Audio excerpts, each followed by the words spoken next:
GDCA एक्झाममध्ये अकाउंटच्या पेपरमध्ये एक महत्त्वाचा टॉपिक आहे, त्यावरही क्वेश्चन विचारला जातो, म्हणजे बँक रिकन्सिलेशन स्टेटमेंट. BRS ह्या टॉपिकवरही तुम्हाला क्वेश्चन विचारला जातो. तर आपण BRSचे एक्झाम्पल्स घेण्याच्या पहिले त्याचा प्रोफार्मा समजून घेऊ. प्रोफार्मा समजून घेणं महत्त्वाचं आहे. जर प्रोफार्मा नाही कळला तर एक्झाम्पल्स कळणार नाही, म्हणून मी पहिले तुम्हाला प्रोफार्मा एक्सप्लेन करते. BRS टॉपिक तुम्हाला 11वीच्या अकाउंटच्या पुस्तकात इझिली सापडेल. कोणाकडे जर अकाउंटचं पुस्तक 11 स्टँडर्डचं अवेलेबल असेल, बुक किपिंग अँड अकाउंटन्सीचं, तर त्यात तुम्ही बघू शकतात BRS टॉपिक अगदी बेसिकपासून एक्सप्लेन करून दिलेलं आहे. चला आपण चालू करू. BRSचे 4 टाईप्स आहेत: bank balance as per cashbook, bank balance as per passbook, bank overdraft as per cashbook आणि bank overdraft as per passbook. आता 4ही प्रकारपैकी तुम्हाला कोणताही टाईप येऊ शकतो. तुम्हाला पहिले टाईप ओळखावा लागेल की हा टाईप कोणता आहे म्हणून. त्यानंतर त्यामध्ये ट्रान्झॅक्शन दिलेले असतील, तर ते ट्रान्झॅक्शन लेस ॲड लेस काय होतं ते तुम्हाला नीट बघावं लागेल.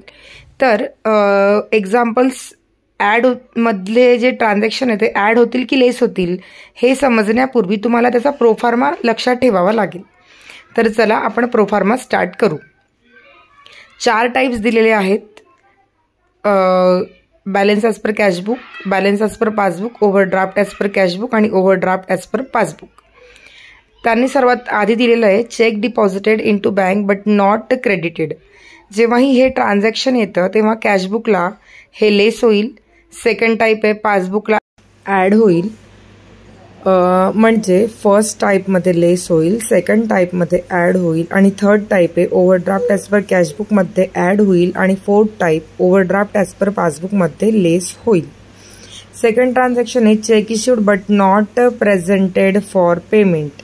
हे ट्रान्झॅक्शन फर्स्ट म्हणजे कॅशबुकमध्ये ॲड होईल, सेकंड पासबुकमध्ये लेस होईल, थर्ड ओव्हरड्राफ्ट ॲज पर कॅशबुकमध्ये लेस होईल, फोर्थ ओव्हरड्राफ्ट ॲज पर पासबुकमध्ये ॲड होईल. 3 नंबरचं ट्रान्झॅक्शन आहे bank charges debited in passbook. हे ट्रान्झॅक्शन फर्स्ट टाईप म्हणजे कॅशबुक, बँक बॅलन्स ॲज पर कॅशबुकमध्ये लेस होईल, सेकंड टाईपमध्ये ॲड होईल, थर्ड टाईपमध्ये ॲड होईल आणि फोर्थ टाईपमध्ये लेस होईल. 4 नंबरचं ट्रान्झॅक्शन आहे interest credited in passbook only. त्यानंतर आहे interest debited in passbook only. त्यानंतर 6 नंबर आहे payment made by the bank recorded in passbook only आणि 7 नंबरचं आहे direct payment by customer in bank recorded in passbook. तर ही ट्रान्झॅक्शन त्यांनी 4ही टाईपमध्ये ॲड लेस ॲड दिलेलं आहे. नेक्स्ट आहे 8 नंबर आणि 9 नंबर. 8 नंबर आहे bill receivable discounted with bank being dishonoured recorded in passbook only. हे फर्स्ट नंबरला म्हणजे बँक बॅलन्स ॲज पर कॅशबुकला लेस, नंतर पासबुकला ॲड, ओव्हरड्राफ्ट ॲज पर कॅशबुकला ॲड आणि ओव्हरड्राफ्ट ॲज पर पासबुकला लेस होईल. त्यानंतर 9 नंबरचं ट्रान्झॅक्शन आहे cheque deposited into bank being dishonoured not recorded in cashbook. हे पण लेस ॲड लेस होईल.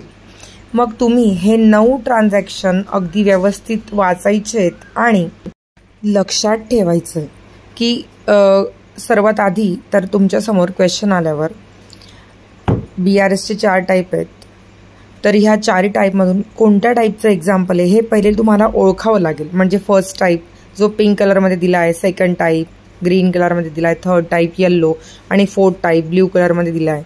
तर फर्स्ट टाईप आहे bank balance as per cashbook, second type आहे bank balance as per passbook, third नंबरचा टाईप आहे ओव्हरड्राफ्ट ॲज पर कॅशबुक आणि fourth नंबरचा टाईप आहे ओव्हरड्राफ्ट ॲज पर पासबुक. पहिले टाईप ओळखा, त्यानंतर ट्रान्झॅक्शन त्यात ॲड होईल की लेस होईल हे प्रोफार्माच्या हेल्पने डिसाईड करा. मग तुम्ही हा प्रोफार्मा एकदा कॉन्सन्ट्रेशनने रीड करायचा आणि लक्षात ठेवायचा. ठीक आहे, मी आता एक एक्झाम्पल घेते BRSचं. यानंतर तुम्ही प्रोफार्माचे स्क्रीनशॉट काढून घ्या आणि तुमची जी प्रॅक्टिसची नोटबुक आहे त्याच्यामध्ये लिहून घ्या. आता मी एक एक्झाम्पल शो करते तुम्हाला स्क्रीनवर. हे एक्झाम्पल आहे. मी ना हे जे एक्झाम्पल्स तुम्हाला दाखवते ना हे 11वीच्या पुस्तकातले आहेत. तर तुम्ही गुगलवरून 11 स्टँडर्डची अकाउंटच्या पुस्तकाची म्हणजे बुक किपिंग अँड अकाउंटन्सीची PDF डाउनलोड करून घ्या. तुम्हाला त्यामध्ये खूप सारे एक्झाम्पल्स प्रॅक्टिसला मिळतील. त्यामध्ये BRS हे टॉपिक दिलेलं आहे. तर यातलं मी 3रं एक्झाम्पल घेते. On 31st March 2019, the cash book of Mr. Arvind show a bank balance of rupees 57,400, but passbook show different balance. On comparing the cash book with the passbook, the following discrepancies were noted. First, check of rupees 6,350 deposited into bank but was not yet collected by bank. Second, bank paid our electricity bill rupees 9,700 which was not recorded in cash book. Record करण्याचं राहिलंय इलेक्ट्रिकचं bill. Check issued to our supplier rupees 15,100 was not presented for payment up to 31st March 2019. Fourth, interest on investment rupees 8,800 was collected by bank was not recorded in cash book. 5 number, bank charges rupees 650 was debited in passbook. 6 number, Mr. Tanmay, our debtor, directly deposited rupees 12,000 into our bank account on 28 March 2019 which was not entered in cash book. Prepare a bank reconciliation statement as on 31st March 2019. बघा, सर्वात आधी आपल्याला हे example कोणत्या टाईपचं आहे हे ओळखायचं आहे. तर वरती त्यांनी क्लिअरली सांगितलं आहे mister Arvind Shaw a bank balance of rupees 57,400 आणि स्टार्टिंगला दिलं आहे on 31st March 2019 the cashbook of mister Arvind Shaw. मग cashbook of mister Arvind Shaw म्हटलंय याच्यावरून तुम्ही ओळखून घ्यायचं की हे उदाहरण फर्स्ट टाईपचं आहे, म्हणजे बॅलन्स ॲज पर कॅशबुकचं उदाहरण आहे. मी तुम्हाला जो प्रोफार्मा दाखवला त्यामधला पहिला टाईप. मग त्यामध्ये तुम्ही तो प्रोफार्मा या एक्झाम्पलला लावून चेक करू शकतात. यात ॲडवाले 3 ट्रान्झॅक्शन आणि लेसवाले 3 ट्रान्झॅक्शन बसतील अकॉर्डिंग टू प्रोफार्मा. ॲडमध्ये cheque issued but not presented for payment. Second, interest on investment collected by bank not recorded in cash book. Third, direct deposit made by debtor not recorded in cash book. हे तिघही ॲडवाले या तिघांची total केली त्यांनी, ती आली 35,900. त्यानंतर लेसवाले 3 transaction बसत आहेत. First, check deposited but not yet collected by bank. Second, electricity bill paid by bank not recorded in cash book. Third number, bank charges debited in passbook only. ह्या तिघांची टोटल बाहेर लिहिली आहे 16,700 आणि ते लेस केलेत. लेस केल्यावर तुमचा बॅलन्स आहे 76,600. त्याला नाव द्यायचं आहे bank balance as per passbook. अगदी इझी आहे. प्रोफार्मा बघायचा, ॲड लिस्ट त्यावरूनही डिसाईड केलं, तुम्हाला तेवढी हेल्प होईल. ॲडमध्ये कोण बसेल, लेसमध्ये कोण बसेल हे प्रोफार्माच्या हेल्पने डिसाईड करायचं.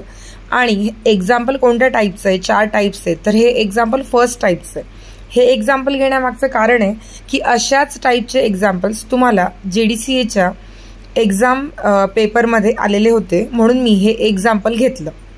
तर सर्वांनी याचाही स्क्रीनशॉट काढा आणि प्रॅक्टिस करा. आणि गुगलवरून 11th स्टँडर्डची बुक किपिंग अँड अकाउंटन्सीची PDF डाउनलोड करून घ्या. ती अगदी फ्री ऑफ कॉस्ट आहे.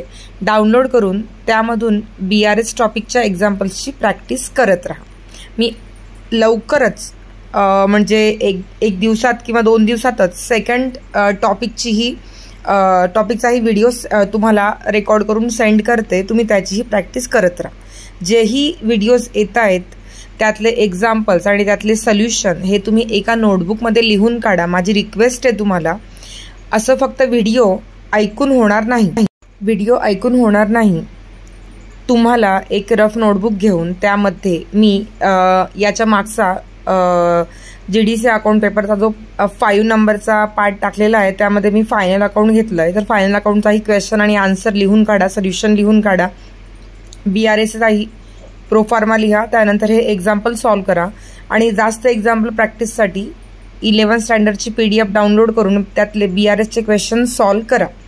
तशाच टाईपचे एक्झाम्पल्स JDCAच्या पेपर्समध्ये आलेले आहेत, म्हणून मी हे एक्झाम्पल घेतलं. तर अधिक प्रॅक्टिस करत राहा. लवकरच भेटू नेक्स्ट व्हिडिओमध्ये.